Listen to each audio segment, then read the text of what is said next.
ओम शांति। आज दिनांक 4 मार्च 1972 के ईश्वरीय महावाक्य अव्यक्त बाप दादा ने जो उच्चारे, अधिकारी बनने के लिए अधीनता को छोड़ो। बाबा कहते हैं बच्चे अपने को सर्व समर्पण किया है। सर्व समर्पण उसको कहा जाता है जिसके संकल्प में भी बॉडी कॉन्शियस न हो,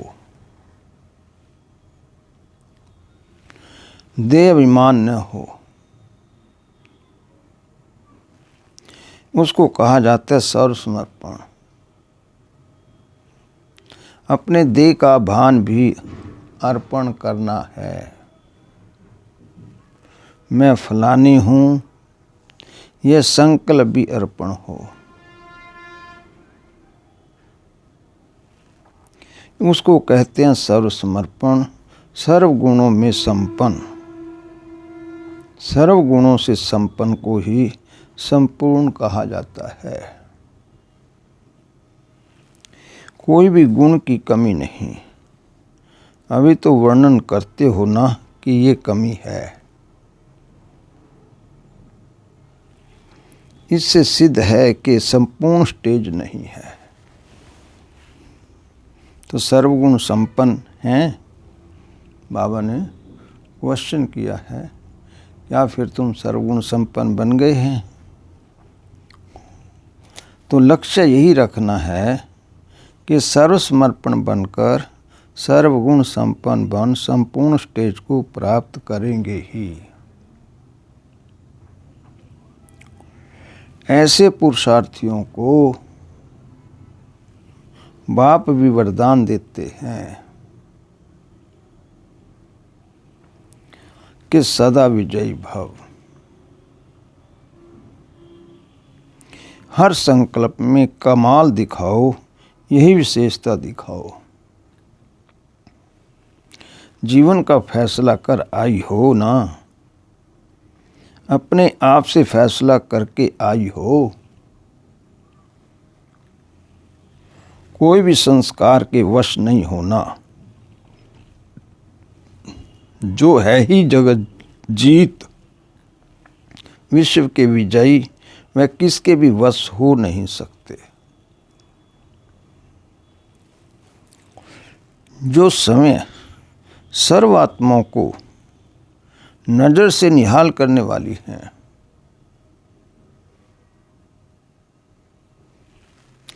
उनकी नज़र और कहाँ भी नहीं जा सकती। ऐसे दृढ़ निश्चय बुद्धि हो, अपनी सभी कमजोरियों को भट्टी में सुवा किया हुआ करना है। फिर ऐसे तो नहीं कहेंगी कि बाकी ये थोड़ी रह गई है। अपनी मनसा को की जेब को अच्छी तरह से जांच करना। बाबा कहता है आपकी जेब में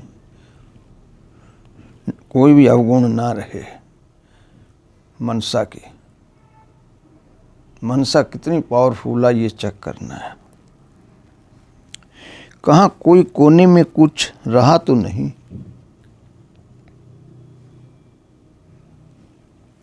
वह जानबूझकर जेब खर्च रखा है क्या?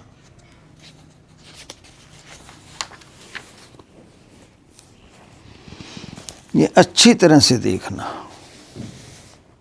उम्मीदवार ग्रुप हो, वह इससे भी ऊपर। इससे ऊपर क्या होता है? उम्मीदवार भी हैं और विजयी भी हैं। तो ये अनेक बार का विजयी ग्रुप है। विजयी है ही, उम्मीद की बात नहीं। ऐसे विजयी ही विजय माला के मन के बनते हैं। उम्मीद नहीं, लेकिन 100% निश्चय है कि हम विजयी हैं ही।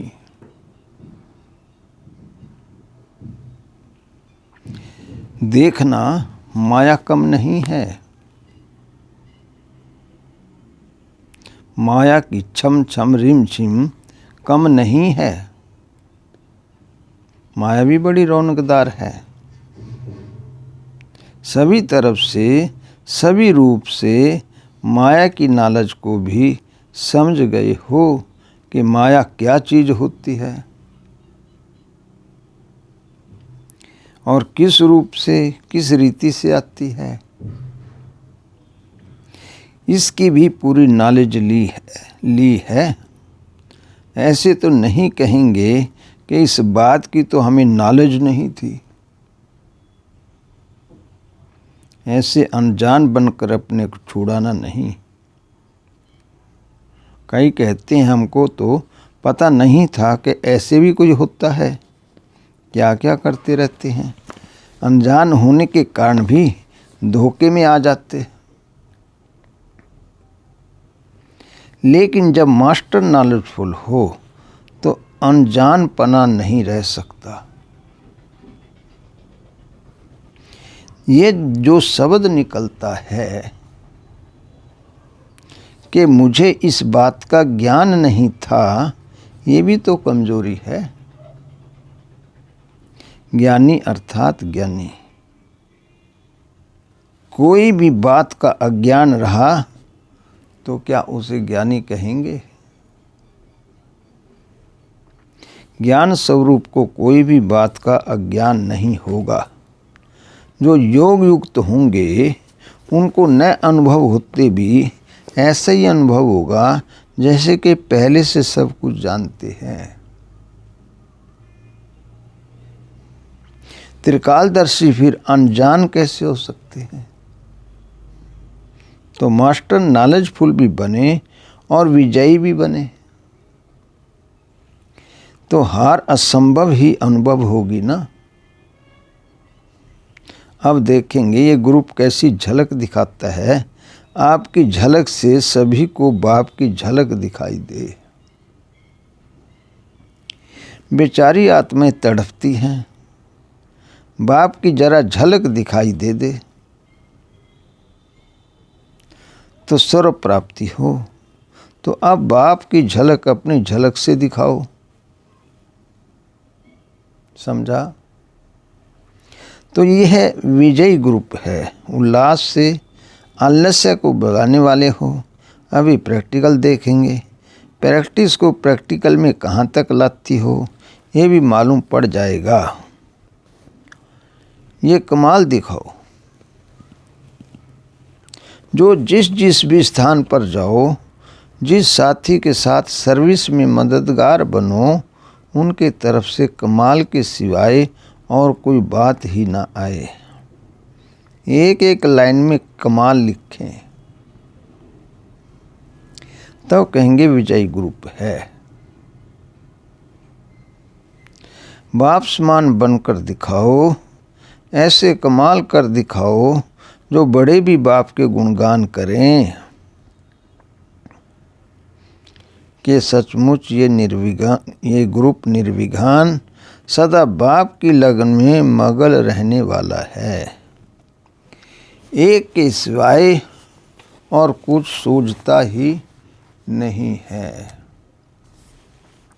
चाहे एक बाप की लगन, चाहे बाप के कर्तव्य की लगन, इसके सिवाय और कुछ सूझेगा ही नहीं।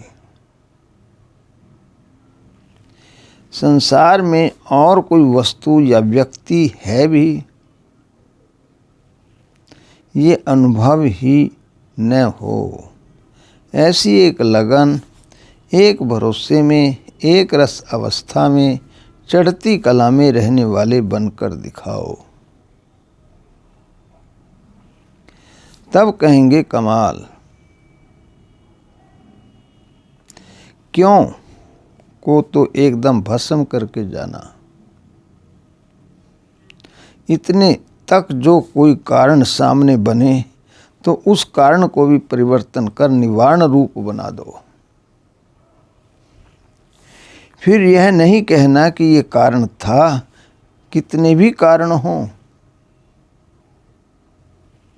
मैं निवारण करने वाली आत्मा हूँ। न्याय के कारण को देख कमजोर बनना है। कारण को निवारण में परिवर्तन करने वाले ग्रुप हो, इसको विजयी कहा जाता है। ऐसे श्रेष्ठ लक्षणधारी भविष्य में लक्ष्मी रूप बनते हैं। लक्ष्मी अर्थात लक्षण वाली। तो अभी भी चेहरे में, चलन में वह चमक दिखाई देनी चाहिए। ऐसे नहीं कि अभी तो यहाँ सीख रहे हैं, वहाँ जाकर दिखाएंगे। जब यहाँ अपना सबूत देकर जाएंगी तब वहाँ भी सबूत दे सकेंगी। समझा? अभी तुम सभी हो ही सेवाधारी।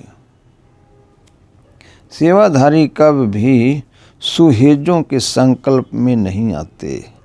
सर्व संबंधों से सर्व अनुभव करना वह दूसरी बात है, लेकिन सदा स्मृति में अपना सेवाधारी स्वरूप रखना है।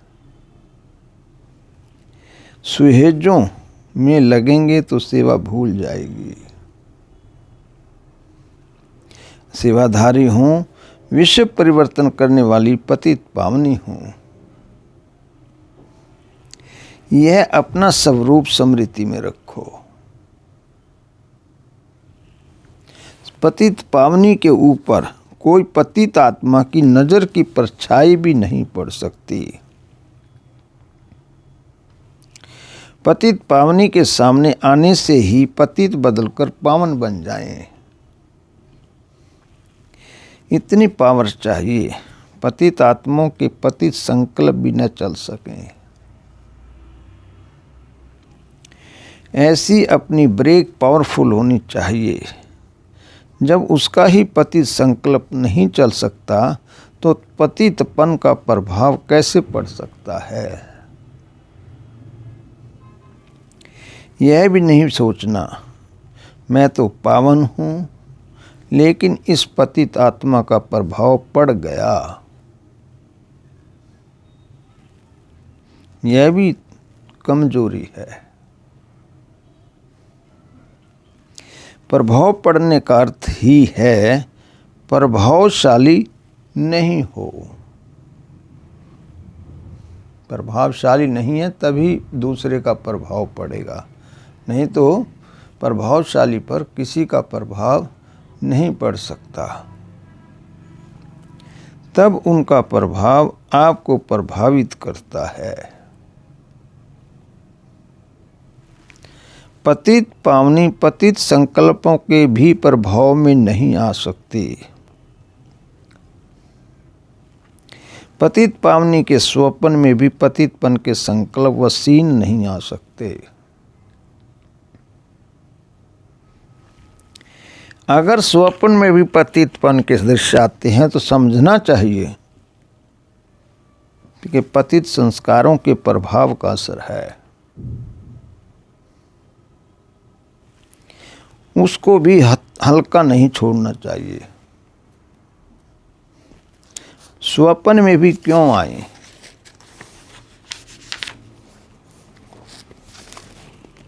इतनी कड़ी दृष्टि,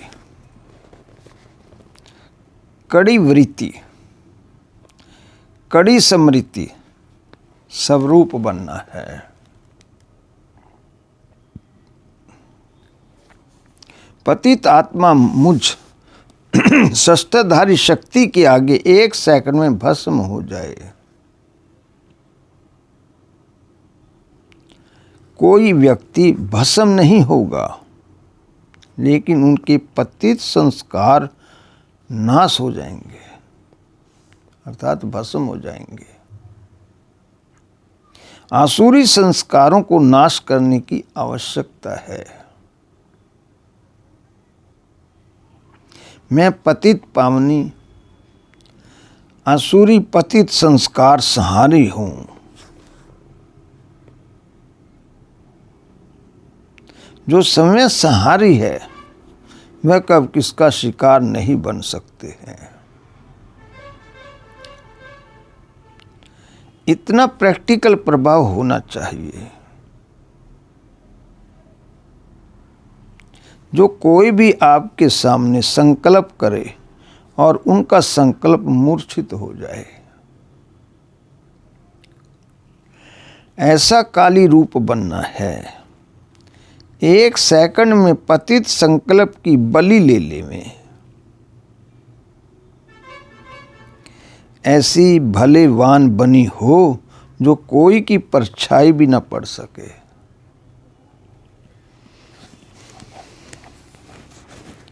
कोमल नहीं बनना है। कोमल जो होते हैं वह निर्बल होते हैं। शक्तियां कोमल नहीं होती हैं।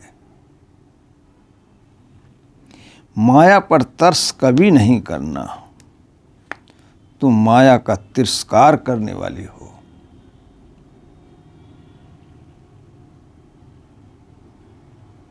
जितना माया का तिरस्कार करेंगी उतना भक्तों द्वारा या दैवी परिवार द्वारा सत्कार प्राप्त करेंगी। माया पर रोब दिखाना है, न कि रहम। कोई के पुरुषार्थ में मददगार बनने में तरस करना है,